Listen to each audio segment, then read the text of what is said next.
igihe cyiza cyo kubana n'Imana,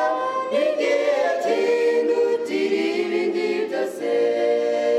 nijyanira ibi duhijanira ingerageza ngatana mahoro mu mutima, n'igihe cy'umuzano nkunda kurusha abandi, n'igihe cy'inshikamisha mu masezerano cy'inyongere imbaraga mu mutima wanjye, nkaneshisha umubiri na Satani.